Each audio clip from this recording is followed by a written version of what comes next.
Hello दोस्तों, स्वागत है आपका हमारे YouTube channel exam tips with Shubhendra में। मैं शुभेंद्र मिश्रा आज आपके सामने एक नया सेशन लेकर आया हूँ। चलो बताओ दोस्तों, आप लोग की बोर्ड एग्ज़ाम की तैयारी अच्छे से चल रही होगी और मैथ आप अच्छे से हल कर रहे होंगे। तो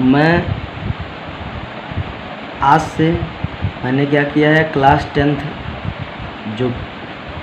क्लास टेंथ एनसीईआरटी जो बुक है उसका सॉल्यूशन 1 बाई 1 क्वेश्चन एक्सरसाइज 1.1 से लेकर और जितने भी टॉपिक मैथ के क्लास 10th में बोर्ड एग्ज़ाम में आ रहे हैं वो सारे टॉपिक को लेकर के वीडियो सॉल्यूशन अच्छे से प्रोवाइड करेंगे, जिसमें मैं आपको सॉल्यूशन का मैथ को हल करने का बेहतरीन तरीका और उसके जो बेसिक मैथ के कॉन्सेप्ट होते हैं उस पर अच्छे से बताने की कोशिश करूँगा, जिससे आप बहुत ही अच्छा नंबर अपने बोर्ड एग्ज़ाम में ला सकें। ठीक है, ये चलो ज़्यादा देर ना करते हुए हम अपने टॉपिक पर चल रहे हैं। और आप यदि हमारे चैनल पर नए हैं तो आप हमारे चैनल को सब्सक्राइब कर लीजिए, जिससे आगे आने वाली जितनी भी मैथ के ये सारी वीडियो हैं या और सब्जेक्ट पर जो भी वीडियो आएंगे उसके बारे में आपको नोटिफिकेशन मिलता रहे और आप इस वीडियो का यूज़ करके आप अपने बोर्ड एग्ज़ाम के नंबरों को बढ़ाएं। ठीक है, तो सबसे पहले देख लीजिए, जो क्लास 10th का सबसे पहला चैप्टर है वो है वास्तविक नंबर सिस्टम। उसमें है वास्तविक संख्या, रियल नंबर में जब हम पहला टॉपिक लिए तो उसमें आता है सबसे पहले क्या जो कॉन्सेप्ट है आपका वो है यूक्लिड विभाजन प्रमेय का। क्या है? यूक्लिड विभाजन प्रमेय का। यूक्लिड विभाजन प्रमेय का क्या है? यूक्लिड विभाजन प्रमेय क्या है? यूक्लिड विभाजन में सबसे पहले हम, जैसे आप लोग सबसे पहले पढ़े होंगे दो संख्याओं का भाग देना, तो दो संख्याओं की भाग देने का ही तरह है और उससे हम क्या करते हैं, एचसीएफ फाइंड आउट करते हैं। तो यूक्लिड विभाजन प्रमेय का, जैसे ए और बी दो संख्याएं हैं, तो ए बी दो संख्याएं हैं। सबसे पहले आपको पहला स्टेप क्या करना होता है कि इसमें आपको ये पता करना होता है कि दो संख्याओं में सबसे बड़ी संख्या क्या है। तो सबसे पहला स्टेप क्या है आपका कि सबसे पहला स्टेप है इसमें आपको ये पता करना कि ए और बी में से कौन सी संख्या बड़ी है। यानी ए अगर बी से बड़ी है तो क्या करेंगे, इसको इस रूप में लिख के सबसे पहले फाइंड आउट करके कौन सी संख्या बड़ी है, फिर इसको इस रूप में लिख के आप क्या करेंगे, बी से ए को क्या करेंगे, विभाजन करेंगे। विभाजन यूक्लिड विभाजन प्रमेय का है ना, तो इससे क्या करेंगे, बी से भाग देंगे। तो बी से भाग देंगे और ए क्या होता है, ए को भाग देंगे, तो इस तरीके से एक वो निकल कर आएगा। इस तरीके से इसको भाग देते हैं। तो फिर क्या करेंगे, इसको हम मान लीजिए, इसको क्या किए, इसको हम डिवाइड करेंगे। तो डिवाइड करेंगे तो क्या हो जाएगा, बी से जब इसको डिवाइड करेंगे तो क्या मान लीजिए ये क्यू टाइम्स ये जाता है, क्यू टाइम से मल्टीपल है, तो इसको क्यू लिख देते हैं और क्यू टाइम ये लिख देंगे। फिर उसके अंदर में क्या हो जाएगा, ये रिमाइंडर आर आ जाता है। ये रिमाइंडर क्या आता है, आर, और ये इसी को बोलते हैं शेषफल, हिंदी में इसको बोलते हैं, ये रिमाइंडर होता है, इसको भागफल बोलते हैं। इसको क्या बोलते हैं, भाज्य बोलते हैं। इसको क्या बोलते हैं, बी से इसको भाजक बोलते हैं। तो यही विभाजन प्रमेय है कि हम क्या बोलते हैं, सब जो इसको लिखते हैं वो ये लिखते हैं कि आप हिंदी में पहले देख लीजिए, प्रमेय क्या है, भाज्य बराबर भाजक गुणे भागफल प्लस क्या है, शेषफल। भाज्य बराबर क्या है, भाजक गुणे भागफल प्लस शेषफल। इसको जब हम सिंबलाइज करते हैं तो ये हो जाता है, इसको ए से क्या बोले हैं, इसको डिविडेंड जिसको बोलते हैं, ए बराबर बी क्या है, भाजक, तो बी इंटू भागफल क्या है, क्यू, और इसको रिमाइंडर क्या है, आर। अब इसको इसी तरीके से एक फार्मूले के रूप में हम इसको याद कर लेंगे, a बराबर b इंटू क्यू। लेकिन हम ये समझ लेंगे कि क्यों ये होता है। यहाँ पे भाज्य क्या है, भाजक क्या है, जो बड़ी संख्या हो जाए, बड़ी सबसे संख्या होगी 2 में, वो आपका भाज्य हो जाएगा, और जो छोटी संख्या हो जाएगी वो क्या हो जाएगा, आपका भाजक हो जाएगा। और फिर उससे हम डिवाइड करेंगे, यदि रिमाइंडर इसको डिवाइड करेंगे, रिमाइंडर यदि शून्य आ रहा है तो वो संख्या क्या हो रहा है, तो वो संख्या क्या हो जाएगी, उसकी संख्या क्या हो जाएगी, उसकी मल्टीपल हो जाएगी या उसका HCF हो जाएगा। यदि संख्या उससे भाग देने पर उसका क्या उससे नहीं कट रही पूर्णता, शेषफल 0 नहीं हो रहा है, तो नेक्स्ट स्टेप में क्या करेंगे, फिर जो शेषफल आया है उससे उसके भाजक को क्या करेंगे, भाग देंगे। और ये अगेन ट्राई, ये प्रक्रिया बार बार चलती रहेगी जब तक हमें रिमाइंडर शून्य ना प्राप्त हो जाए। और जब रिमाइंडर शून्य प्राप्त होगा तो हमें क्या, जिस भाजक से हम उसको भाग दे रहे हैं, फिर वही भाजक उसका क्या हो जाएगा, HCF हो जाएगा। यही भाज्य यूक्लिड विभाजन प्रमेय का है, जिसको यूज करके हम प्रश्नावली 1.1 जो एक्सरसाइज 1.1 है उसके क्वेश्चनों को सॉल्व करेंगे। ठीक है, इस तरीके से इसको हल करते हैं। चलिए ठीक है, तो अब हम एक्सरसाइज पे चल रहे हैं। देखिए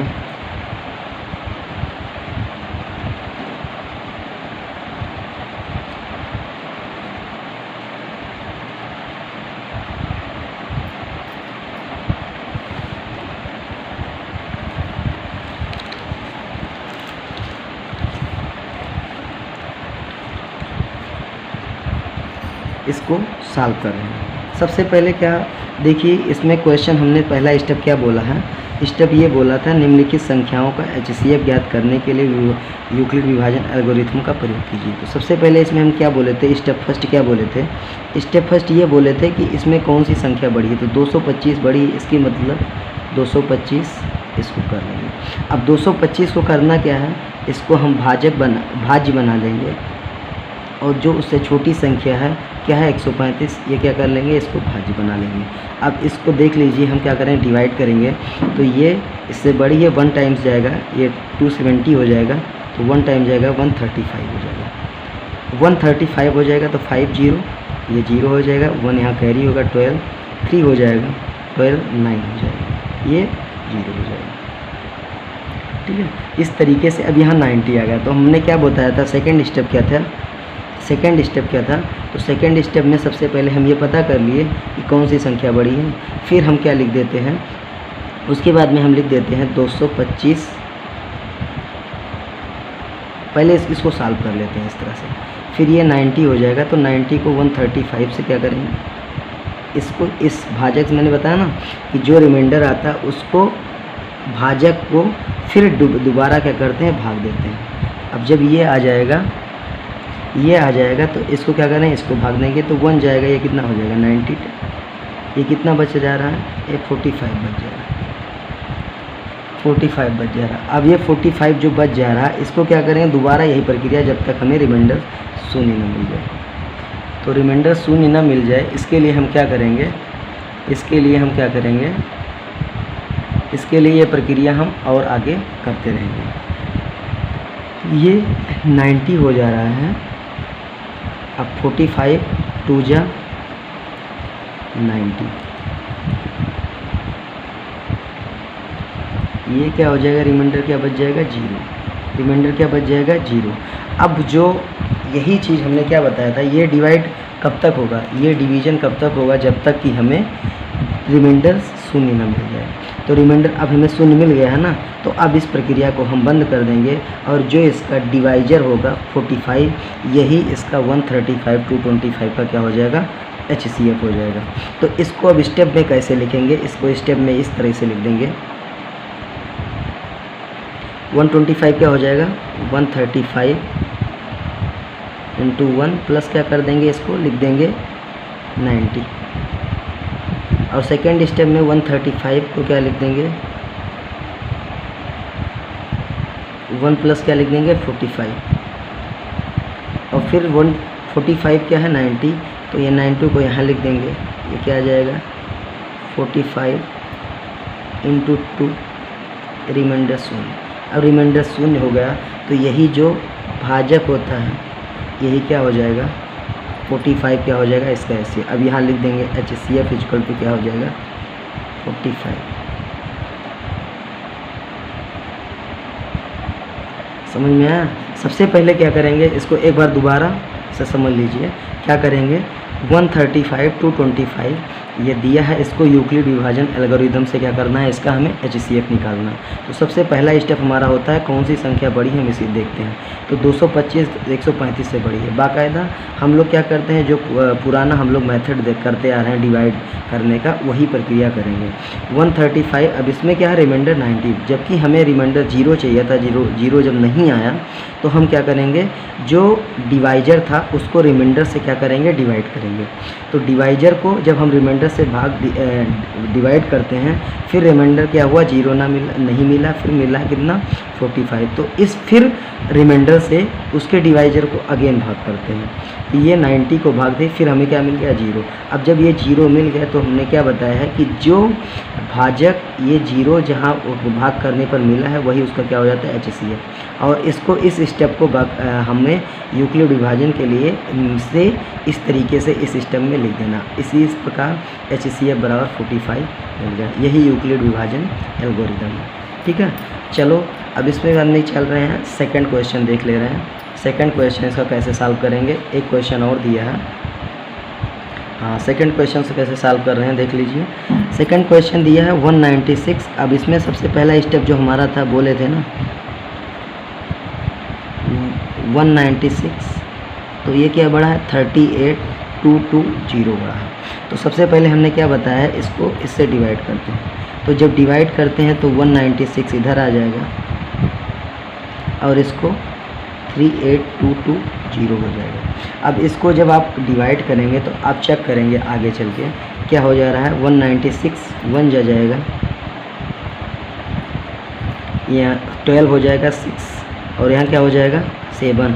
इधर कैरी लेंगे तो कितना हो जाएगा 17 9 8, यहाँ 2 हो जाएगा 1 1 हो जाएगा। 186 हो गया तो कितना आ जाएगा इधर 2 आ जाएगा। अब इसको क्या करेंगे 9, तो ये कितना है देख लीजिए। अगर इसको हम 10 टाइम ले गए तो कितना हो जाएगा ये 1960 हो जाएगा, लेकिन 10 नहीं जाएगा, 1960 के करीब है, इसको 9 बार ले जाना है। तो 9 टाइम ले जाएंगे तो कितना हो जाएगा 9 6 जा 54, 4 हो जाएगा 5, 9 9 जा 81, 5 86, 6 हो जाएगा 8, 9 1 जा 9, 8 कितना हो जाएगा 9 8 17, ये 12 हो जाएगा 4 8, ये कितना 5 15 6 9, ये कितना हो जाएगा, ये इधर कैंसिल हो जाएगा, कितना है 98 है, 98 है ना। तो अभी हमारे पास बचा है ना, ये 0 बचा है। अब इसको हम फिर करेंगे तो अब कितना आ जाएगा 6 5 जाए, तो इसको हम 5 बार ले जाएंगे। 19 5 55 ना, हाँ, तो 5 टाइम ले जाएंगे तो कितना हो जाएगा 980, तो ये कितना आ जाएगा 0। इसके मतलब क्या हुआ, ये हमें रिमाइंडर 0 मिल गया। इसके मतलब इसको हम क्या है 196 क्या है, इसका क्या है, इसका क्या है 196, इसका HCF होगा। यही इसका क्या हो जाएगा HCF, ये इससे डिवाइड हो जा रहा है तो यही इसका क्या हो जाएगा HCF हो जाएगा। तो इसको स्टेप में कैसे लिखेंगे, स्टेप इस तरह लिखेंगे 38, ये हो जाएगा ना। तो सबसे पहले इसको लिखेंगे 38,220 इक्वल 196 इंटू BQ के रूप में यूज करके, यूक्लिड विभाजन प्रमेयिका का यूज करके यहाँ क्या लिख देंगे 196 इंटू क्या लिख देंगे 195 प्लस रिमाइंडर 0 लिख देंगे। अब देखिए ये क्या हो गया, ये इसी से डिवाइड तो किए हैं, तो यही डिवाइजर क्या हो जाएगा, इसका क्या हो जाएगा HCF। तो HCF बराबर क्या हो जाएगा 196, यही आपका आंसर हो जाएगा।